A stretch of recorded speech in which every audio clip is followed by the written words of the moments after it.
அனைவருக்கும் ஆனந்தமான இறைவணக்கம். ஆனந்தம் மலரட்டும், ஆனந்த ஒளி பரவட்டும். ஆன்மீக சிவசொந்தங்களே, 2024ஆம் வருடம் கார்த்திகை மாதத்தின் முதல் நாள், விஷ்ணுபதி புண்ணிய காலம்.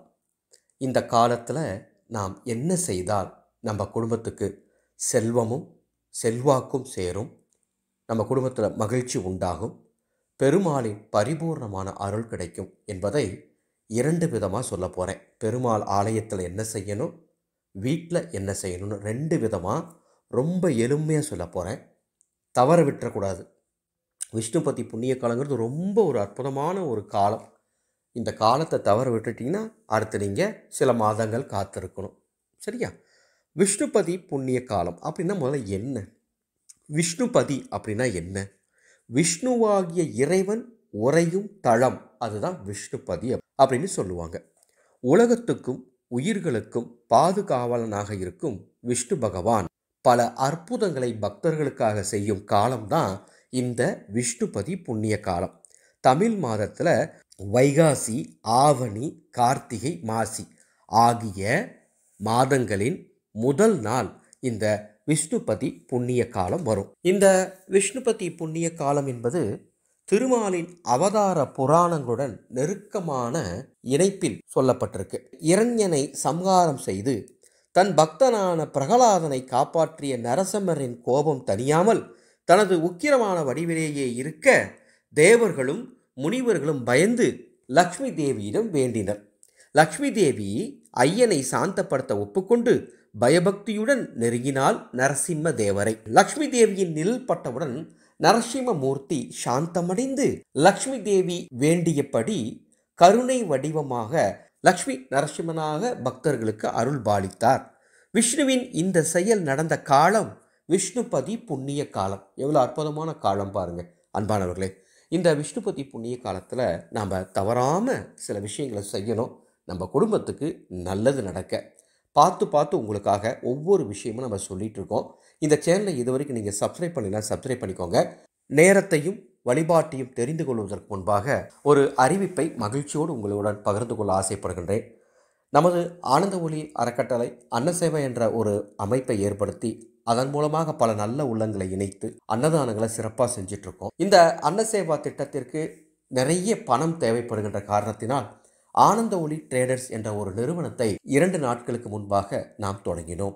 அந்த நிறுவனத்தின் முதல் தயாரிப்பான அன்னசேவா ஊட்டச்சத்து மாவு 29 பொருட்களை கொண்டு தயாரித்த அந்த ஊட்டச்சத்து மாவை நேற்று நாம் அறிமுகப்படுத்தினோம். பல பேர் அதை பதிவு பண்ணியிருக்கீங்க. உங்களுக்கு அனுப்பும் பணி நடந்துக்கிட்டே இருக்குது.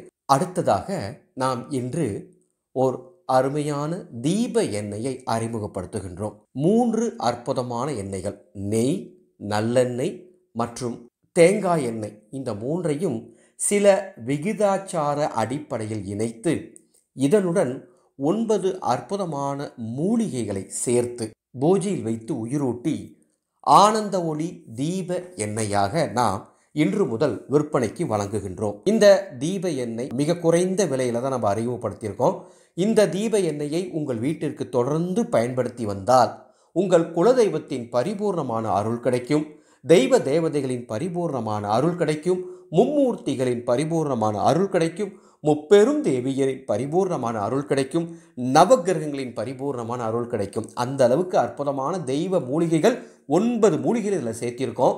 ஆனந்த ஒளி தீப எண்ணெயின் விற்பனையின் மூலம் கிடைக்கும் சிறிய தொகை அன்னதானத்திற்காக செலவு செய்யப்படும்.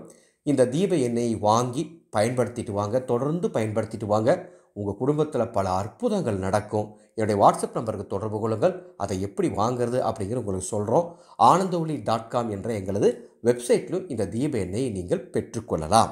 விஷ்ணுபதி புண்ணிய காலம் கார்த்திகை மாதத்தின் முதல் நாள் 16/11/2024 சனிக்கிழமை காலை 11 மணி வரை இந்த விஷ்ணுபதி புண்ணிய காலம் இருக்கு. எனவே நான் சொல்கிறத காலை 11 மணிக்குள்ள நீங்கள் செஞ்சிடணும். ஆலயத்துக்கு போய் என்ன செய்யணும்னு முதல்ல சொல்லிடுறேன். உங்கள் வீட்டின் அருகில் இருக்கக்கூடிய பெருமாள் ஆலயம் சென்று பெருமாளை தரிசனம் செய்யுங்கள். அவ்வாறு தரிசனம் செய்யும்போது துளசி மாலை அல்லது துளசி இலைகள் மற்றும் வாசனை மலர்களை வாங்கி பெருமாளுக்கு சாற்றி தாயாருக்கும் சாற்றி வழிபாடு செஞ்சுட்டு வாங்க. மற்றபடி தேங்காய் பழம் வாங்கிட்டு போகிறது அதெல்லாம் உங்கள் சூழலுக்கு தகுந்த மாதிரி நீங்கள் முடிவு பண்ணிக்கோங்க. ஆலயத்தில் வழிபாடு பண்ணிவிட்டு அந்த ஆலயத்தில் கொடிமரம் இருந்தால் அந்த கொடிமரத்தை 27 முறை வலம் வரணும். எப்படி வலம் வரணும்னா கோவிந்தா கோவிந்தான்னு சொல்லிக்கிட்டே 27 முறை வலம் வரணும். கொடிமரம் இல்லை, பீடம் பலிபீடம் மட்டும்தான் இருக்குது அப்படின்னா பலிபீடத்தை 27 முறை வலம் வாங்க. அப்படி இல்லைன்னா அந்த ஆலயத்துடைய கருவறையை 27 முறை வலம் வரணும். மொத்தத்தில் 27 முறை வலம் வரணும். அதுவும் வேறு எந்த நினைவும் மனசுக்குள்ளே இருக்கக்கூடாது. கோவிந்தா கோவிந்தா கோவிந்தா கோவிந்தான்னு பெருமாளை மனசில் நினச்சிக்கிட்டே நீங்கள் இந்த வலம் வரதை செய்யணும். 11 மணிக்குள்ளே செஞ்சு முடிக்கணும். சுவாமி எங்களால் கோவிலுக்கு போக முடியல, நாங்கள் என்ன செய்யணும், வீட்டில் என்ன செய்யலாம் அப்படின்னா நான் சொல்கிறத தெளிவாக கேட்டு அப்படியே பண்ணுங்க. 11 மணிக்குள்ளே நீங்கள் எத்தனை மணிக்கு எழுந்தாலும் சரி, எழுந்து 11 மணிக்குள்ளே விஷ்ணுபதி புண்ணிய காலம், இந்த 11 மணிக்குள்ளே இருக்கக்கூடிய நேரத்தில் இதை நீங்கள் செஞ்சிடணும். என்ன செய்யணும், உங்கள் வீட்டில் வலம்புரி சங்கு இருந்தால் ஒரு நாற்காலியில் அல்லது ஒரு ஸ்டூலில் அல்லது ஒரு மணப்பலகையில் வலம்புரி சங்கை வச்சுக்கோங்க. ஒரு தட்டு, அதுக்கு மேலே சிகப்பு துணி, அதுக்கு மேலே பச்சரிசி பருப்பி வலம்புரி சங்கை வச்சுட்டு அந்த வலம்புரி சங்கில் துளசி தீர்த்தம் கொஞ்சம் ஊற்றி அந்த வலம்புரி சங்குக்கு முன்பாக தீபம் ஏற்றி ஏதாவது நெய்வேத்தியம் வைத்து 27 முறை அந்த வலம்புரி சங்கை வளமாங்க. கோவிந்தா கோவிந்தான்னு சொல்லிட்டு. வலம்புரி சங்கு இல்லையா, சாலகிராமம் இருக்கா, சாலகிராமையும் இதே மாதிரி வலம் வரலாம் 27 முறை. அதுவும் இல்லையா, பெருமாளுடைய சிலை இருக்கா, தாயாரோட சிலை இருக்கா, அந்த சிலையை 27 முறை வளமாங்க. அல்லது பெருமாள் படம் இருக்கா, அந்த படத்தை வச்சு 27 முறை வளரணும். மொத்தத்தில் 27 முறை வலம் வரணும். ஆலயத்துக்கு போய் வலம் வந்தாலும் சரி, உங்கள் வீட்டிலேயே நான் சொல்லக்கூடிய இந்த பொருட்களை வைத்து நீங்கள் வலம் வந்தாலும் சரி, சாமி எதுவுமே இல்லை, பெருமாள் படமும் இல்லை, வலம்புரி சங்கும் இல்லை, சாலகிராமம் இல்லை, என்ன செய்யட்டும், ஒரு மணப்பலகையில் ஒரு விளக்கு வைத்து அந்த விளக்கை பெருமாளாக பாவித்து 27 முறை வலம் வரணும்.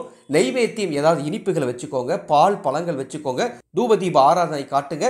தீபம் நெய் தீபம் ஏற்றினா கூடுதல் விசேஷம், அல்லது நல்லெண்ணெய் தீபம் கூட ஏற்றலாம்.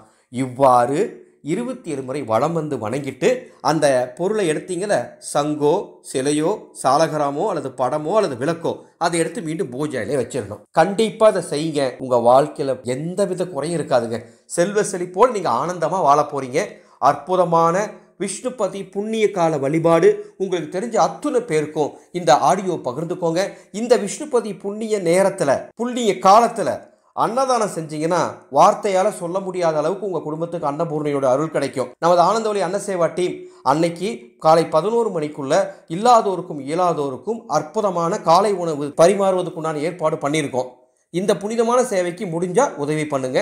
விஷ்ணுபதி புண்ணிய காலத்தில் அன்னதானம் பண்ணுறது மகா புண்ணியம். மனமுள்ளோர் டிஸ்பிளேல என்னுடைய கூகுள் பே ஃபோன்பே நம்பர் இருக்கு. இந்த ஆடியோட டிஸ்கிரிப்ஷன் பாக்ஸ்ல என்னுடைய கூகுள் பே ஃபோன்பே நம்பர் தந்திருக்கேன். மனம் இருந்தால் உதவுங்கள். மீண்டும் அடுத்த ஒரு அற்புதமான ஆன்மீக தகவலோடு சந்திக்கிற. ஆனந்தம் மலரட்டும், ஆனந்த ஒளி பரவட்டும்.